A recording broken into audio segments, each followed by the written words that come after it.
using Midjourney to create masterful art and accelerate your business. To today's special epic guest, Rory Flynn, on the Artificial Intelligence Podcast. Now, Rory, I'm really excited to have you here because I'm a big fan of your work. And I just wonder how you first decided that Midjourney was going to be your platform and how you kind of got passionate about AI art right from the beginning. Yeah, man. Well, number one, appreciate you having me on. Thank you. There was definitely the inflection point. I saw, I think, some things on Twitter that really got my attention back in 2022.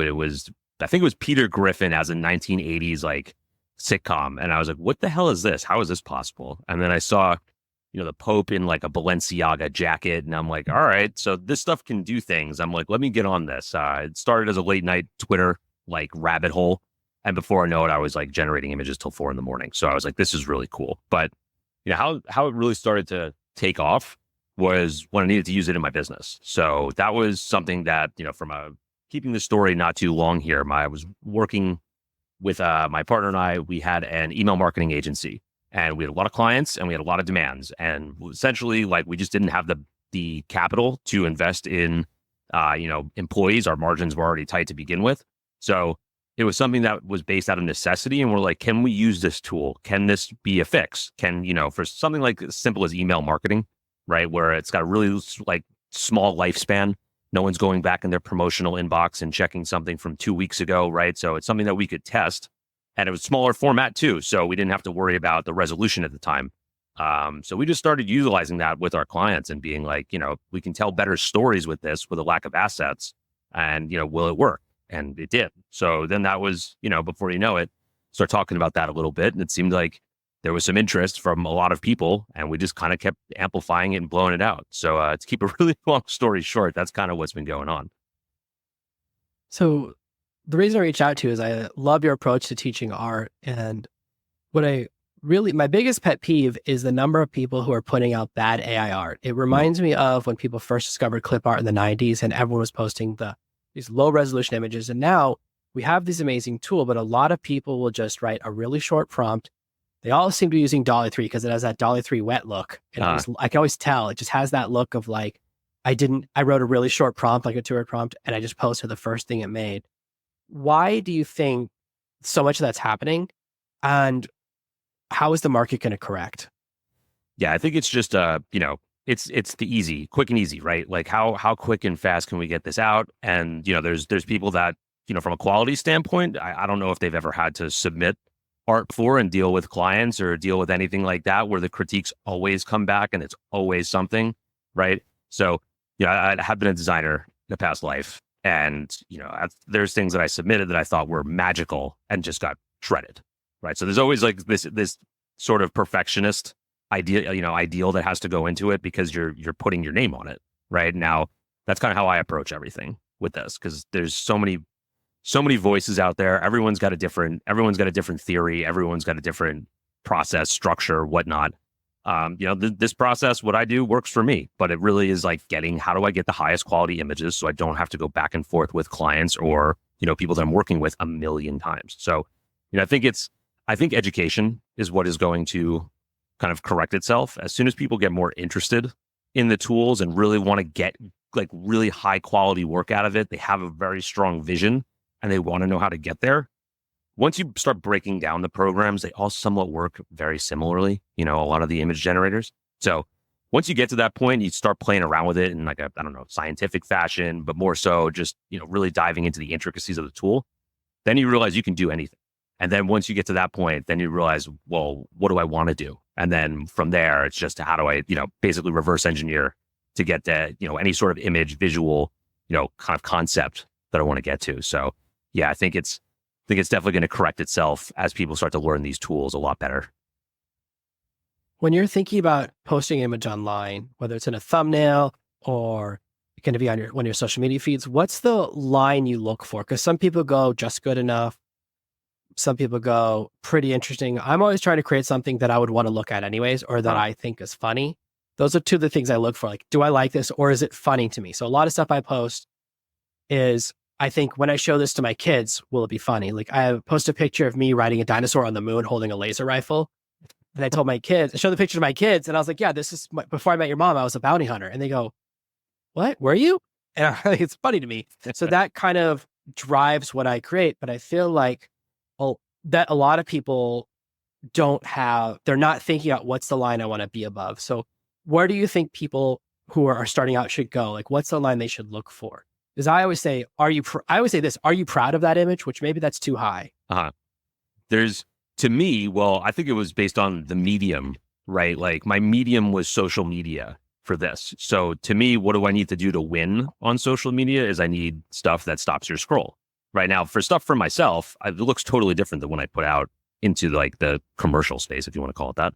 But that was how it started was, okay, I'm, basically utilizing this as a tool. I'm on LinkedIn. I'm trying to create content and stand out. Everyone's got this plain, carousel cover with just text and like an image of themselves, or it's white and black background, like very simple, right?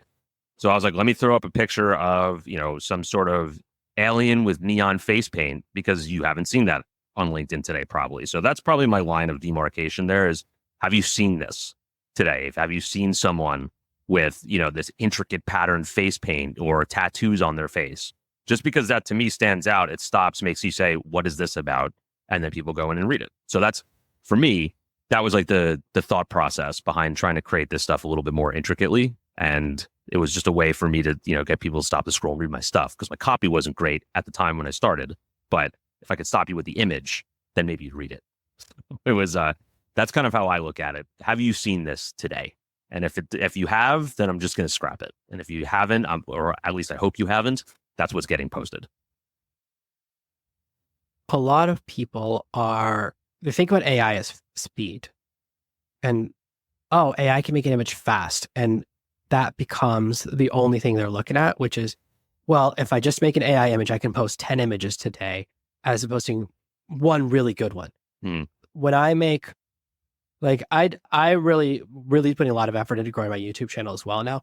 And thumbnails is such a war. It's all, the video doesn't matter. The thumbnail is everything. And most good creators will make 20 versions of their thumbnail and run massive tests. And they spend more time they'll do 90% of the time on the thumbnail, 10% of the time on the video. When I discovered that, I might spend an hour making a video and 4 or 5 hours on the thumbnail, and people don't see that. They just think, oh, that's the first image you generated. I wish the first image you generated was the best one. Like, there's so much goes into it. Then you have to do 3 different variations that are different, because maybe it's not going to be the winner because the audience will choose.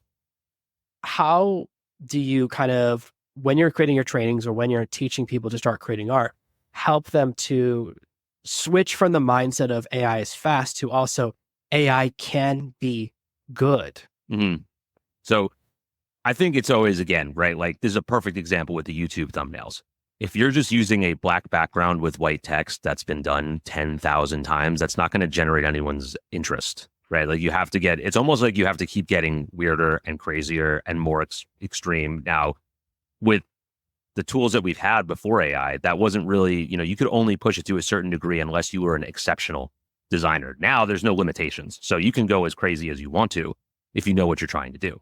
So yeah, I'd say that, there is a speed factor, but you look at the way that, these prompts that everyone utilizes and, puts them out for 1,000 prompts for Midjourney. And if everyone's using them, everyone's stuff looks the same. You don't stand out. You're not going to get clicks, right? So same thing is like, how do I push this? How do I make this look different? How to, let me go scroll. Let me go type my, my main keywords into YouTube, look at every single image there. What are they structured like? What are their color schemes? How do they look? Let me just do the one that stands out, like the opposite, right? Like that's how I would go about it. But it's, I think it's just really the quality to me is, how much creativity can you inject into an image without making it just crap? Or how can you push it just a little bit further? How do you add textures to it? How do you add different lighting styles to it to make that, that pop more? So it's, it's a little bit of design baked in with it from a knowledge standpoint, but it can be super, if you're looking at a shelf of cereal boxes, right? Like, this is how I like to think about it, right? Go down cereal aisle in the grocery store, everything's like flashy neon colors, like big illustrations. And there's just one black box in the middle there. It's like that one stands out because it looks different than everything else. So I think it's, it's surveying the landscape of what you're trying to compete in, and then, differentiating, but utilizing the tools not to just, make generic, watered down crap just to like, let's push it forward. So long answer, but I think the really nuanced question. I think a lot of people, and this is a misconception out there, think that learning Midjourney is like learning Photoshop, which means it's going to take 2 years or 4 years. In the past, to learn how to edit a photo, or learn how to edit a video, years of work. Years of work. They need physical tools and all these other elements and a really powerful computer. So people have this misconception, and I don't think the AI companies have done much to disabuse people of this notion that the learning curve is, well, if I want to get as good at Midjourney as Rory, it's going to take me 6 or 12 months before I can start making something that's any good. What is the real learning curve? Like, how long do you think it takes people to start creating pretty good images? I think right now it's a lot quicker because, granted, there's a lot of people on the internet, myself, a lot of other creators that have basically, shortened the learning curve because we've taken all the hits with zero direction. We had to get in there and test and do a ton of different things to see what worked. But now we've shortened it down for a lot of people, right? So I think going in there with some structure, number one, like understanding how the tools work, that made me a lot better. Like how this tool actually thinks, how it works, because then it became way clearer how to get better results instead of just like, let me just throw some words in there, see what happens. And then, okay, that didn't work. Like, let me just scrap that prompt, go do it again. Like, how does the whole tool think? How does Midjourney's brain think? And then where can I break it? Like, how far can I push it? So I think, starting basically understanding where the tool, how it lives, how it thinks, and then just some basic structures, like knowing what makes up a good image. Like, what is the basic building blocks of any image, any good visual? Then you can just fill in the blanks, right? And then when you have to fill in the blanks, then you can interchange those blanks, right? So to me, they're like visual building blocks when you're creating prompts. You have your lighting, your composition, your subject, your emotions, things like that.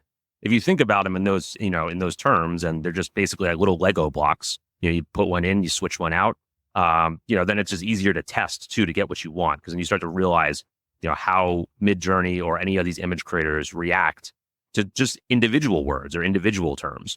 Because one word can make a total difference. Like if you put, for example, into Midjourney, this word for me, whatever, what did you say? You had a prompt like woman with tattoos, right? Like, comes out fairly generic. If you put woman with intricate tattoos, like the word intricate changes the entire thing. So, knowing that, really helps, especially when you're trying to achieve something, work backwards from something. So yeah, I think that's, knowing the tool and then also really understanding and having a little bit of structure to get started can help you get to the end result a lot quicker and get a lot more quality. So I went through your entire program. I'm very impressed by what you do. I bought your program, and what I love is that to learn everything you teach, it takes a single day.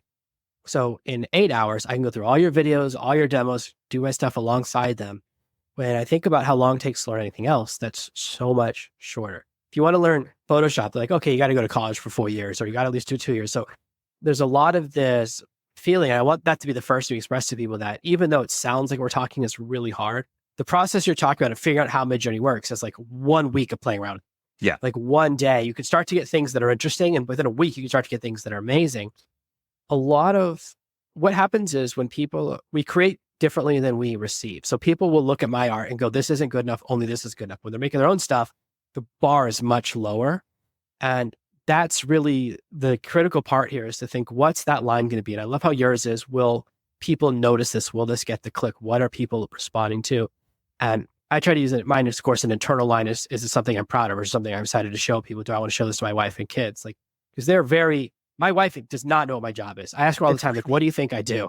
So if I can make something that's interesting enough for her to look at it and want to play around with it, then I'm having a success. Like that is one of the things I love about art generation, is that work can be fun again. And there's this thing that a lot of people do where they don't treat it like a business. So a lot of people will sometimes go, oh, is there a cheaper alternative? And I go, it's $8 a month. Like, how cheap do you need it to be? Because there's diminishing returns. There are free AI image generators, but you are going to get a free quality result. There are like there are free stock photo sites and paid stock photo sites, and there is a really big difference in the quality of the images. So how do you kind of create that mindset when you're talking to people, when you're trying to show people that this is a useful tool, of like, this is worth an investment? Because a lot of people go, oh, I want to buy your program, but I don't want to have to buy a second thing. And I'm like, well, this is the tool that I use. There's no alternative. I'm a huge Midjourney fan. It's definitely been the core of my business. I use some other specialized tool for small tasks, but 90% of the time I'm inside Midjourney. So how do you kind of approach it from that business mindset of this is a business tool, which means learning this tool is an investment, creating better images investment, because the better my images are, the more customers I'll drive, so the business will grow. So to me, it's all connected, but a lot of people try to shortcut the wrong parts of the business. I feel like that's where a lot of entrepreneurs and small businesses make mistakes, whether they're doing commercials or trying to get into TikTok or trying to create like images for their brand. Yeah.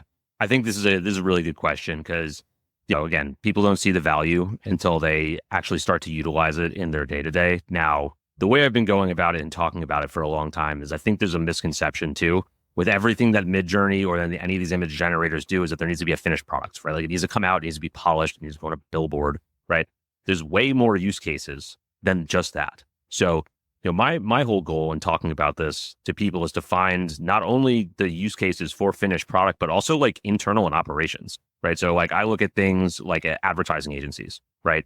They have to do storyboards. Storyboards take a long time. They have to be illustrated. They go through a lot of revisions. And typically, something like that, if you can get that process down in Midjourney, that can be done in 2 hours, right?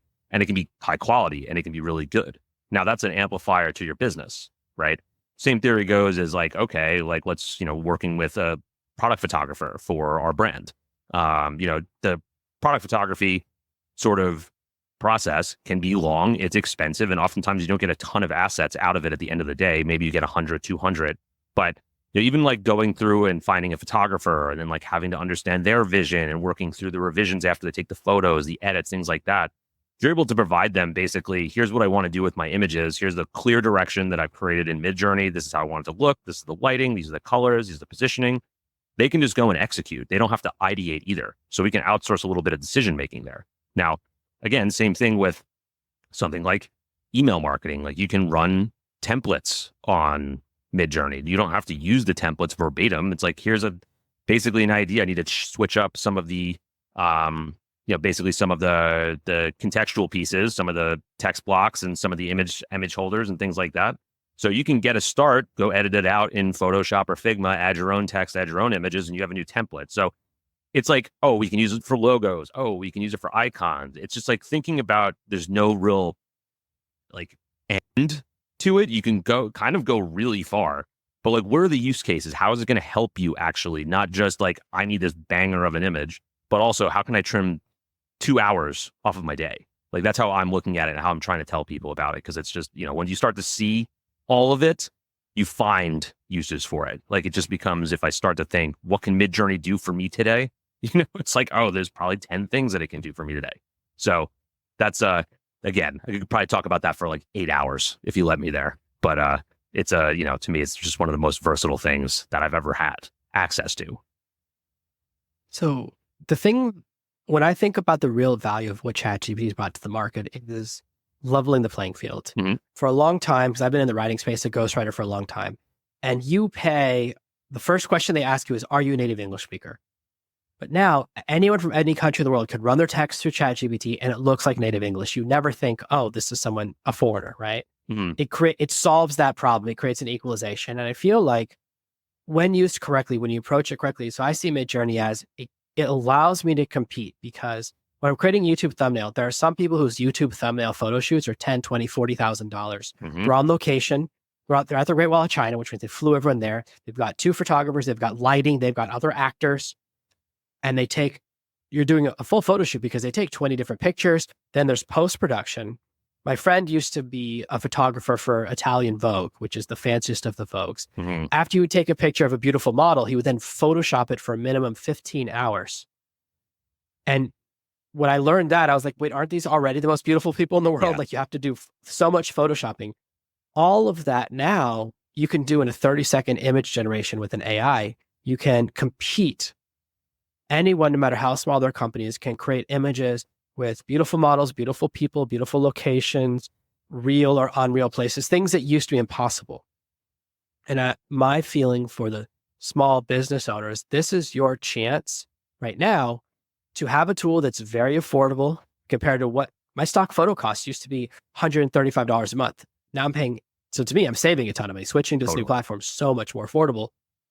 that's really why I think one of the most beautiful things is, and that's the big opportunity, is that these tools give you a chance to compete with people that have much bigger resources. And now you have this ability to create competitive images, to create competitive things, because like in the past, it's so hard for me to figure out what's the hex code for glowing, what's the hex code for neon blue. Like those have always been really hard for me to accomplish, like certain colors. But now you can describe the image. Someone last week said to me, I don't have any artistic bones in my body. I know if I like it or I don't like it. I go, that's the only skill you need now. Yeah. Literally, you describe it to Midjourney, you go, I like it or I don't, run the prompt again. And that's what I think is really the beautiful thing, is the leveling of the playing field, which means anybody, no technical knowledge, because you don't need to learn a bunch of like coding or complicated promptings. There's really simple structure. It can create amazing images. Yeah, it's 100%. I think we, like you said before, we've just raised the floor. Like the average is now just higher than it was from an image standpoint, right? Or from a visual standpoint. Because also, you know, someone like me, right? Like I am not a professional designer by any means, shape, or form. Like I was forced into it for a previous role that I needed to just get somewhat good at it to put, you know, visual presentations together. And, you know, you get a tool like this where I never had the opportunity to go to college for design and learn for 4 years and learn Photoshop, Illustrator, Premiere, things like that, right?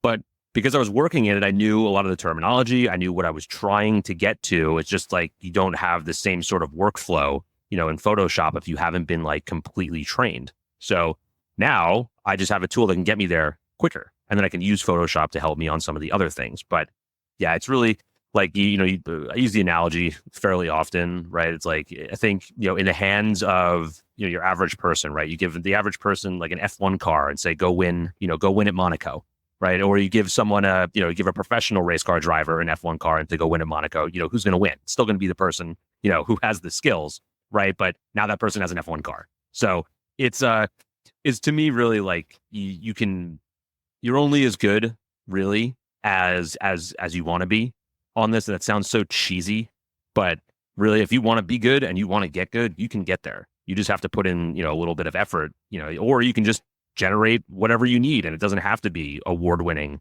style stuff. So I think it's, you know, again, small business, it is the biggest opportunity for them. We've never had access to this level of technology. We've never had access to this level of creation. And, you know, you look at something like, you know, Midjourney, $120 at the baseline level per year. Can you find $120 worth of ROI? I'm pretty sure, you know, between hiring a designer for some certain things or just even small projects, what cost $120 anymore? You know, like even if you wanted to do an ad layout or a, you know, social campaign, you can create social assets. Think about all the things we just have to put out in general every day between social, advertising, YouTube, content, whatever. There's $120 worth of value there to start with. So, you know, shifting that mindset too, as well, going back to your previous question, is important. Yeah. And that's what I kind of want to end on, because this is the really important point, which is it levels the playing field. So I've always struggled with Instagram, because Instagram to me is a platform for beautiful people. That's just what it is. It's men with six pack and bikini women. And that's who does really well in there, because it's very visual. And it means I cannot compete there because I'm a regular looking person. And I always see everyone who teaches Instagram is always beautiful. I go, well, that's not replicable, because only beautiful people can do what you're doing. Mm-hmm. Now, with AI, we can create beautiful images. One of my friends, she follows all these channels, which are just people creating AI images of different artwork and different ideas. And that's a way to create something that's really interesting and to kind of compete. So these new arenas where we couldn't compete before, whether it's against larger brands with big marketing budgets, or even just against beautiful people, there's all these new ways to enter new markets and to be competitive and to create things that are fun and interesting. And I think that's kind of the most important thing, is that it's a fun process. It's interesting and you get a really quick turnaround. When the past, when I've had to like hire a logo designer, takes weeks. Every time you ask for a revision, they get mad at you. And then you finally go, okay, go back one revision. I don't want to fight you anymore. I'll just take the one from yesterday. And they're like, why didn't you tell me that yesterday? And you go, I didn't love it yesterday, but I just don't want to fight you anymore. Now, all of just getting away from that stress is like reason I'm happy to use these tools. Like just no more frustrations. But I love your approach to AI. I love the way you're teaching. I know people, I follow you on LinkedIn. I definitely want people to follow you on LinkedIn. And you have a new program out there called Midjourney Mastery.